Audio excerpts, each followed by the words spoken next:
आज आज्ञाकारिता के विषय से अगर हम लोग सीखें, जैसा कि हम बात कर रहे हैं आप लोगों से, तो आप जान के हैरान भी हो जाएंगे और उत्साहित भी हो जाएंगे कि क्या हुआ था जब परमेश्वर अपने लोगों से डायरेक्ट बात किया। अगर आप मेरे साथ एक वचन निकालें, आप समझ सकेंगे कि बाइबल में ऐसा क्यों लिखा है कि परमेश्वर चाहता है कि वो आत्मा और सच्चाई से आराधना करने वालों को ढूंढता है। अगर आप यूहन्ना उसका 4 अध्याय उसका 24वां वचन देखें, नया नियम में यूहन्ना उसका 4 उसका 24 में आप पढ़े जल्दी से। यहाँ पर क्या लिखा है? यहाँ पर ऐसा लिखा है कि परमेश्वर आत्मा है और अवश्य है कि उसकी आराधना करने वाले आत्मा और सच्चाई से उसकी आराधना करे। सो परमेश्वर की आराधना करने का जो एक पैटर्न है, परमेश्वर कैसे लोगों को खोजता है आराधना करने वालों के लिए जो रखा है वचन में, वो आत्मा और सच्चाई से उसकी आराधना करने वालों को वो खोजता है।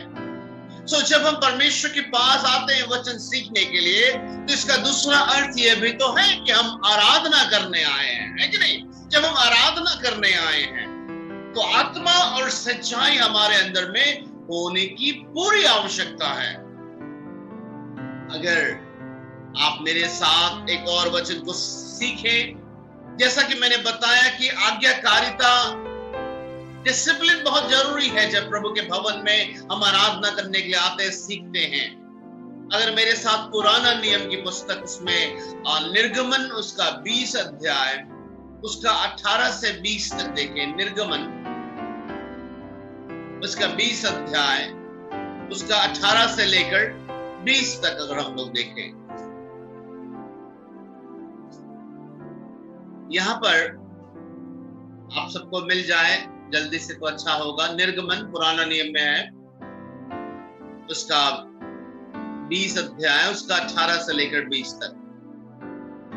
यहां पर हम देखते हैं कि परमेश्वर किस प्रकार से अपने लोगों को चाहता है कि उसकी सेवा करे, उसकी महिमा करे, उसकी अधीनता में रहे, उसके भय में रहे, उसकी आज्ञा को माने। किस प्रकार से परमेश्वर चाहता है, या फिर दूसरे शब्दों में समझें, हम लोग हमेशा कहते हैं आगे से हम प्रभु की इच्छा में चलेंगे, आगे से हम आज निर्णय लेते हैं आगे बढ़ने के लिए कि प्रभु की आज्ञा मानेंगे। हम लोग बहुत जल्दी बोल देते हैं, लेकिन आज देखिए कि परमेश्वर कैसे चाहता है। अगर हम ये कहते हैं आगे से प्रभु की इच्छा में चलेंगे, तो आपको पता तो होना चाहिए कि आपको चलना किधर है, किस रास्ते से चलना है, आपको क्या करना होगा, आपको पता तो होना चाहिए। तो यहाँ पर देखिए निर्गमन 20 अध्याय उसका 18 से 20 तक, परमेश्वर माउंट सिनाई पर्वत पर परमेश्वर विराजमान होकर अपनी प्रजा से डायरेक्ट बात करना शुरू कर दिया। और यहां पर देखिए ऐसा लिखा है, और सब लोग गरजने और बिजली और नरसिंगी के शब्द सुनते और धुआं उठते ही पर्वत को देखते रहे और देखकर कांप कर दूर खड़े हो गए। सो परमेश्वर की जब उपस्थिति हुई, जो आग में धुआं में जब परमेश्वर बादलों में जब आए, लिखा है परमेश्वर की प्रजा क्या की, लिखा है वो दूर खड़े हो गए, भाग गए, डर गए परमेश्वर को से। आगे लिखा है, और वे मूसा से कहने लगे। देखिए क्या कह रहे हैं, तू ही हमसे बात कर, तब तो हम सुन सकेंगे, परंतु परमेश्वर हमसे बात ना करे, ऐसा ना हो कि हम मर जाएं। आप सुनिए, परमेश्वर की प्रजा से परमेश्वर स्वयं बात कर रहा है। और परमेश्वर कितना महान, कितना दयालु, कितना विनम्र से क्रोध करने वाला, अति करुणा में है, लेकिन साथ ही साथ कितना सर्वशक्तिशाली है, कितना शक्तिमान है, कितना उसकी उपस्थिति में पावर है। आप ये देखिए, तो उसकी उपस्थिति को देखते ही खड़े हुए, उनको लगा कि हम जल जाएंगे, हम मर जाएंगे। और अपने अगुआ को मूसा को कह रहे, मूसा परमेश्वर को मत बोलो हम लोगों से बात करने के लिए, हम लोग मर जाएंगे, तुम ही बात कर लिया गो परमेश्वर से हम लोग के बारे में, तुम ही से सुन लेंगे। अब देखिए परमेश्वर कैसा है, पहले समझना जरूरी है हम किस ईश्वर की आराधना करते हैं। आगे मूसा लोगों से कह रहा है, देखिए मूसा क्या समझाता है, डरो मत, डरो मत, क्योंकि परमेश्वर इस निमित्त आया है, परमेश्वर इसलिए आया है माउंट साइनाई पे कि तुम्हारी परीक्षा करे, उसका भय तुम्हारे मन में बना रहे कि तुम पाप ना करो। Hallelujah, praise the Lord. परमेश्वर अपनी उपस्थिति में होकर जब आया तो क्या समझाने के लिए आया, क्या सिखाने के लिए आया? यह सिखाने के लिए आया कि हम पाप ना करें। और हम देखते हैं परमेश्वर की प्रजा किस प्रकार से जीवते परमेश्वर को उपस्थिति को जब देखा, अपनी आंखों से, अपने कानों से जब सुना, इतना डर गए कि कहने लगे मूसा नहीं नहीं नहीं, तुम ही हमसे बात करो, प्रभु से तुम ही जाके बात कर लो और तुम बता देना प्रभु हम लोग के बारे में क्या बोल रहा है, हम लोग नजदीक नहीं जाएंगे। क्यों कह रहे मालूम है? क्योंकि ये लोग चलना नहीं मांगते, ये अंदर से क्रुद्ध थे, ये मिलावटी जीवन जी रहे थे और इसलिए इनको डर सता रहा था। बाइबल बताती है कि दुष्ट ऐसे ही होते हैं, दुष्ट का कोई अगर पीछा नहीं भी करता है ना तो भी वो भागता रहता है। पवित्र शास्त्र बाइबल बताती है कि धर्मी तो एक ऐसे पेड़ के समान, वृक्ष के समान होंगे जिनकी पत्तियां कभी भी मुरझाएंगे नहीं, लेकिन दुष्ट तो वो भूसी के समान है जो हवा में उड़ जाती है, ऐसे ही उड़ जाएंगे दुष्ट लोग। मेरे प्यारे भाई बहन, आज मौका है इस बात को समझने का कि किस प्रकार से परमेश्वर की जीवित उपस्थिति को देखते ही ये लोग बोलने लगे हम डायरेक्ट प्रभु से बात नहीं करेंगे। और मूसा समझाया डरो नहीं, परमेश्वर इसलिए नहीं आया कि तुमको डराना चाहता है, परंतु तुमको ये बताना चाहता है जिस जीवते परमेश्वर तुम आराधना करते हो, जिसके पीछे तुम चलना चाहते हो, वो रियली, वो सच में आदर के योग्य है, महिमा की योग्य है, स्तुति के योग्य है, प्रशंसा के योग्य है मानने की योग्य है, ताकि हम वो काम ना करें जो उसकी दृष्टि में घिनौना है। मेरे प्यारे भाई बहन, आगे हम देखते हैं इसी अध्याय में सबसे पहला जो परमेश्वर आज्ञा देता है, पूरे बाइबल में हम देखते हैं शुरुआत में परमेश्वर किस प्रकार से अपने लोगों को बंधुआई से, दासत्व से, अर्थात शैतान के चंगुल से निकाला। जैसे हम लोग कहते हैं हम लोग पाप से निकले, तो उसी प्रकार से ये लोग भी पाप के हैं या बंधुआई से निकल तो गए, लेकिन निकलने के बाद अब उनको कैसे चलना है उनको नहीं मालूम है, उनको नियम की आवश्यकता है। बिना नियम के आप कैसे फॉलो करेंगे? तो परमेश्वर ने उनको सबसे पहला नियम दिया और किसी दूसरे ने नहीं, परमेश्वर ने स्वयं अपनी बोलकर, अपने मुंह की आवाज से पहला नियम क्या दिया, इसको देखिए। पूरा बाइबल में पहला नियम परमेश्वर ने अपनी प्रजा को, ताकि वो दोबारा दासत्व में ना जाए, क्या सिखाया। आइए हम लोग इसी निर्गमन की पुस्तक उसका 20 अध्याय का हम दूसरा वचन हम लोग पढ़ेंगे। यहाँ पर निर्गमन उसका 20वां अध्याय उसका दूसरा वचन पढ़ेंगे। आप जल्दी से निकाल लीजिए।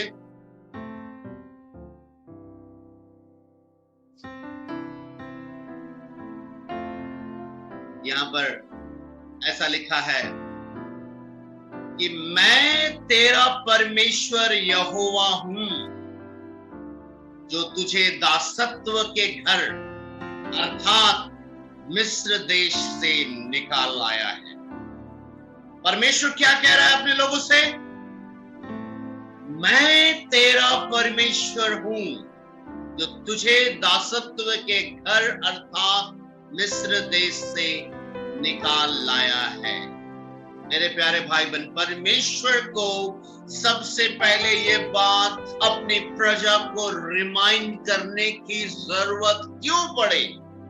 क्यों परमेश्वर बोल रहा है कि मैं हूं जिसने तुम्हें तुम्हारे जिंदगी के अपराधों से, बंधन से, श्रापों से, अकेलेपन से, हर प्रकार की व्यभिचारी आदतों से, हर प्रकार के उलझन से, कोई और नहीं, मैं यहोवा तुमको निकाल कर लाया हूं। सबसे पहली बात को फाउंडेशन जो प्रभु ने बनाया, एक नींव जो परमेश्वर ने बनाया सच्ची आराधना का, वो यह है कि परमेश्वर कहता है कि सबसे पहले तुमको यहाँ दिमाग में ये रहना चाहिए, जब तू बैठता है जीवित प्रभु यीशु के नाम से, जब तू बैठता है पिता परमेश्वर बोलकर, तो सबसे पहले तुझे याद होना चाहिए तो किसके पास बैठा है। तो उसके पास बैठा है जो चाहता है कि आप याद रखें कि उसी ने आपको दासत्व से निकाला है। हालेलुया।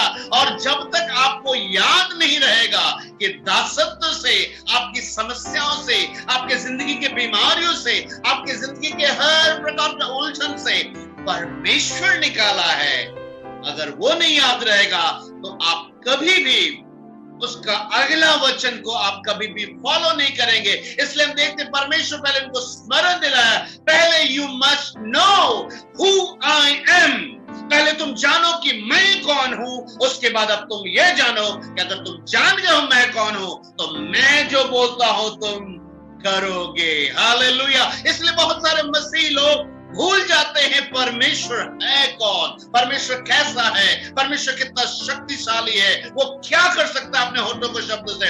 ये जब भूल जाते हैं, जब धुंधला हो जाता है तो अपनी इच्छाओं के पीछे भागने लगते हैं।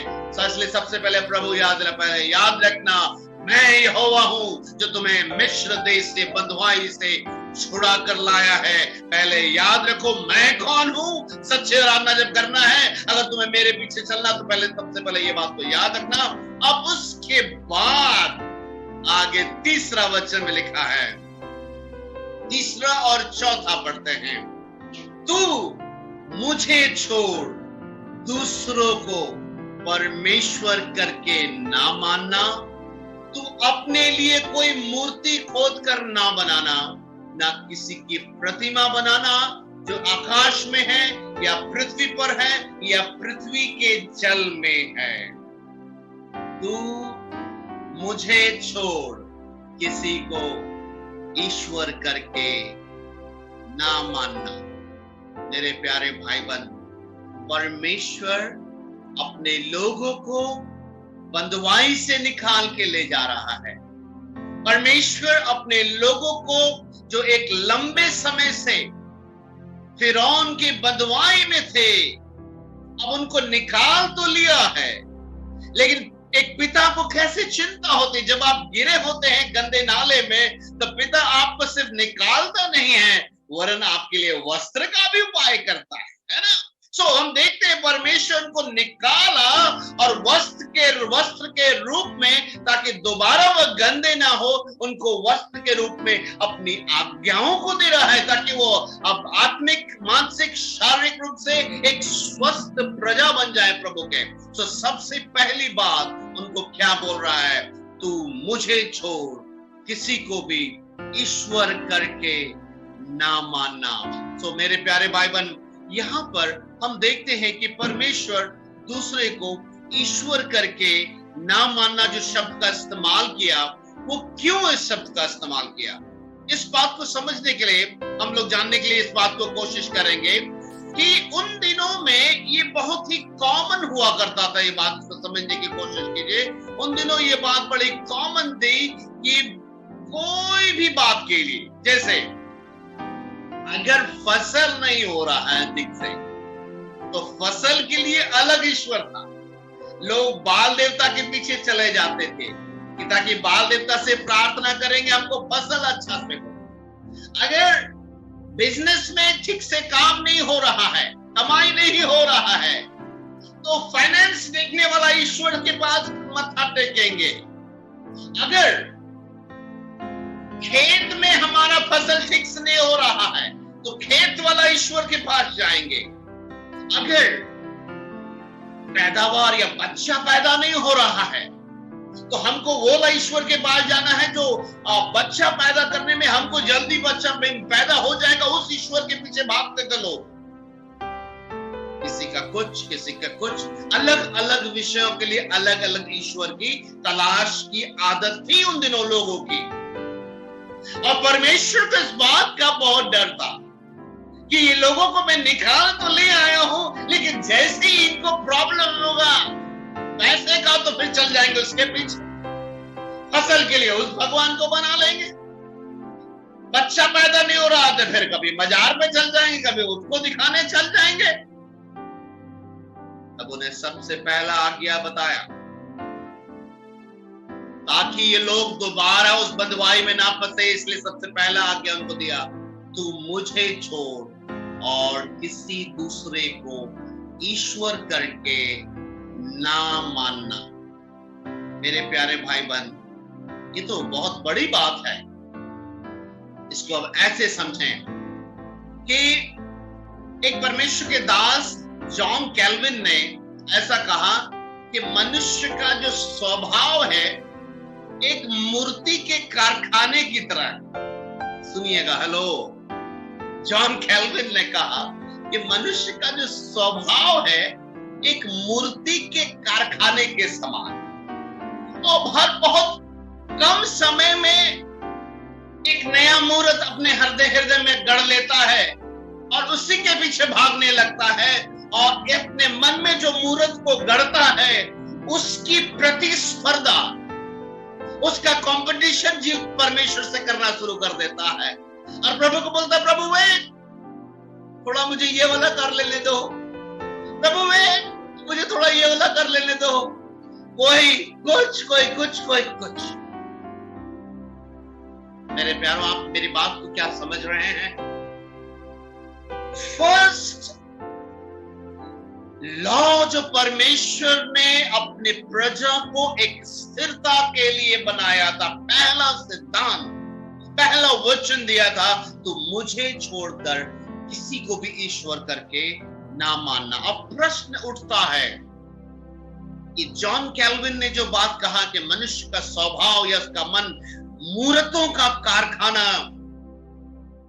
एक विचार है। मैं ये नहीं कहता ये वचन है, क्योंकि एक इंसान ने कहा, लेकिन इसको समझने के लिए हम कह रहे हैं कि अक्सर हम लोग करते क्या हैं, हमारे मन में अगर किसी काम के प्रति चिंता आ गई, उसको करना है, पहले करना है, पहले करना है। जैसे कि रूबी थोड़ा देर पहले हमको मैसेज की कि भैया आज हम मीटिंग में नहीं जुड़ेंगे,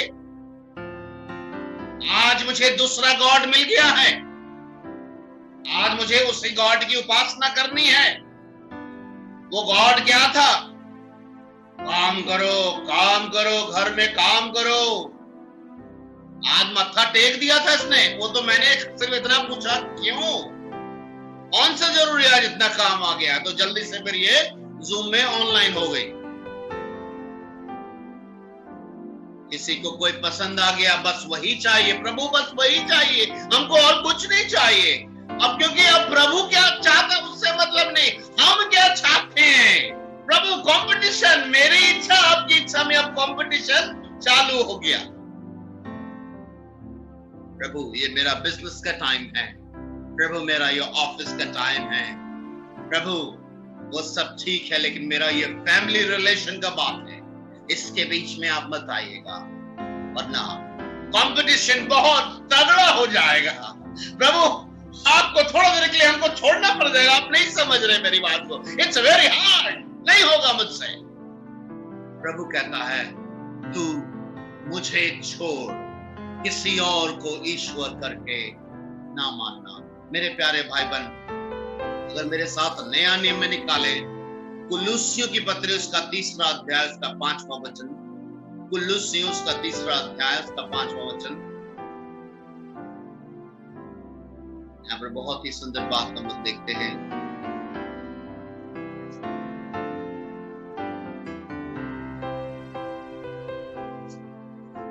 इसलिए अपने उन अंगों को, अब किन अंगों को हम लोग को खुद सोचना है, इसलिए अपने उन अंगों को मार डालो जो पृथ्वी पर है, अर्थात व्यभिचार, अशुद्धता, दुष्कामना, बुरी लालसा, लोभ, जो मूर्ति पूजा के बराबर है। जी हाँ, यहां पर अब देखिए वचन से अब एकदम क्लियर हो गया। अगर कोई बुरी लालसा, या फिर कहें हर वो लालसा जो परमेश्वर के वचन से नहीं है, वो तो बुरी लालसा है। और हम सभी के अंदर में कितनी लालसाएं प्रभु के और प्रभु की सेवा के लिए है, हम सब जानते हैं। और बाइबल बताते हैं वो लालसाएं जो बुरी है, जो परमेश्वर के वचन से नहीं है, वो किसके बराबर है? मूर्ति पूजा। और मूर्ति पूजा का अर्थ बाइबल में क्या लिखा है? अनदर गॉड, दूसरा ईश्वर। और प्रभु ने सबसे पहले इस बात को सिखाया है कि दासत्व में ना जाए हमारे लोग। सबसे पहला ही लॉ दिया था, तो मुझे छोड़ किसी को भी ईश्वर का जगह मत देना। अर्थात वो तुमको जिंदगी का मार्गदर्शन करे, तुम उसकी अधीनता में हो जाए, ऐसा सिर्फ मैं हूं और कोई नहीं होना चाहिए। ना तुम्हारा आवश्यकता, तुम्हारा बिजनेस, तुम्हारा व्यापार, तुम्हारा रिलेशन, तुम्हारा प्यार, कुछ भी नहीं होना चाहिए। सिर्फ मैं यहोवा, याद रखना, मैं हूं जो तुमको दासत्व से निकाला है। और मुझे छोड़ तुम किसी को भी ईश्वर का जगह, अर्थात अपनी इच्छा को समर्पित कर दो उसके लायक। अगर कोई तुम्हारी पूरी जिंदगी में होगा अब आगे, मैं हूंगा और कोई नहीं। और इस प्रकार परमेश्वर ने पहला जो लॉ दिया था, 400 से भी ज्यादा साल लोग बंधुआई में थे, वहां से निकलने के बाद उनको पहला लॉ दिया था, इस बात को जानो, मैं ही यहोवा हूं और कोई दूसरा परमेश्वर नहीं है। मेरे प्यारे भाई बहन, आज की शाम क्या हम सब अपने हृदय को टटोलेंगे? क्या खोजेंगे? क्या प्रभु से प्रार्थना करेंगे कि क्या हमारे अंदर में क्या कोई ऐसी लालसा है जो परमेश्वर की उपस्थिति से प्रतिस्पर्धा करती है, कंपटीशन करती है, और कंपटीशन में अक्सर जीत रही है? वो इस प्रकार जीत रही है कि प्रभु की उपस्थिति में जाने से ज्यादा आप उस काम में समय देते हैं, उस काम के लिए आप पैशनेट है लेकिन प्रभु के प्रेम के लिए दीवाने नहीं, उस काम के लिए समय है लेकिन प्रभु के साथ समय बिताने, प्रार्थना करने के लिए समय नहीं। फिर कौन है आपका ईश्वर? वही तो है जिस लालसाओं के पीछे आप चलते हैं। और प्रभु आपको कहना चाहता है, भूलना मत, मैं ही यहोवा हूं जो तुम्हें बीते दिनों में तुम्हारे दासत्व से निकाला है। और तू अगर मानता है, तू अगर मानती है कि मैंने ही तुझे निकाला, तो मुझे छोड़ किसी भी वस्तु को ईश्वर करके ना मानना। अपने लिए, किसके लिए? अपने लिए मूर्त मत खोद रहा। हम किसके लिए मूर्त खोद रहे हैं? अपने लिए ही प्लानिंग कर रहे, अपनी इच्छा को पूरा करने के लिए अपना समय बिता रहे, अपनी इच्छाओं की, अपनी लालसाओं की पूर्ति के लिए लोगों को चुनते हैं, परिवारों को चुनते हैं, रिलेशनशिप बनाते, अपने स्वार्थ को पूरा करने के लिए। लिखा, तू अपने लिए कोई मूर्त मत बनाना, क्योंकि तुम उसके आगे फिर दंडवत करने लगोगे। प्रभु का कहना है, तू मुझी को स्मरण करके सब काम करना, मैं तेरे लिए सीधा मार्ग निकालूंगा। यीशु मसीह जो परमेश्वर है, जो देहधारी हुआ, इस पृथ्वी पर आया, उसने कहा कि तुम मेरे राज्य और धर्म की खोज करो। जो वस्तुओं के पीछे या अन्य जाति भागते, वो तुमको ऐसे भी मिल जाएगा।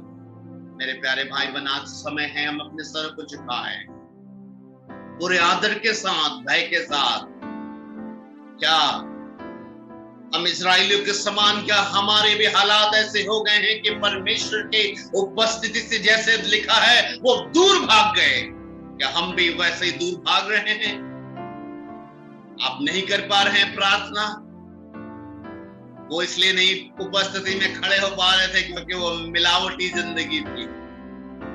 आप भी जान सकते हैं कि क्या आप ऐसा कर रहे हैं? क्या आपने अपनी जिंदगी में मूर्त बनाया है? क्या मेरे प्यारे भाई बहन, प्रभु आपसे बात कर रहा है। प्रभु आपको बताना चाहता है, मेरे बच्चे, दासत्व से मैंने तुम्हें इसलिए नहीं निकाला कि तू दासत्व में बनी रह जाए। मैंने दासत्व से तुम्हें इसलिए नहीं छुड़ाया कि तू फिर से वैसे ही दासत्व के जेब में जीते रहो। मैंने तुम्हें स्वतंत्रता के लिए स्वतंत्र किया है ताकि तुम स्वतंत्र रह सको। मेरे प्यारे भाई बहन, पवित्र शास्त्र बाइबल बताती है, यीशु मसीह हर वो अपराध, हर एक व्यवस्था जो हम पूरे नहीं कर पाए, उसका हर एक गुनाह, हर एक सजा, हर एक श्राप को यीशु मसीह ने क्रूस पर हमारे और आपके लिए लिया, हमारे लिए, और यहां तक कि उसने मृत्यु को भी सह ली। तीसरे दिन मुर्दों में से जी उठा और वो दोबारा आने वाला है। अगर आप सचमुच उसके प्रेम को स्मरण करते हैं तो आज से अपनी जिंदगी के लिए यीशु को छोड़कर, यीशु के प्यार को छोड़कर, यीशु की इच्छाओं को छोड़कर, उसकी योजनाओं से अलग हटकर अपने लिए कोई मूर्त ईश्वर करके ना बनाना। आइए हम लोग प्रार्थना में जाएं। प्रभु आप सबको बहुत आयत से आशीष दे।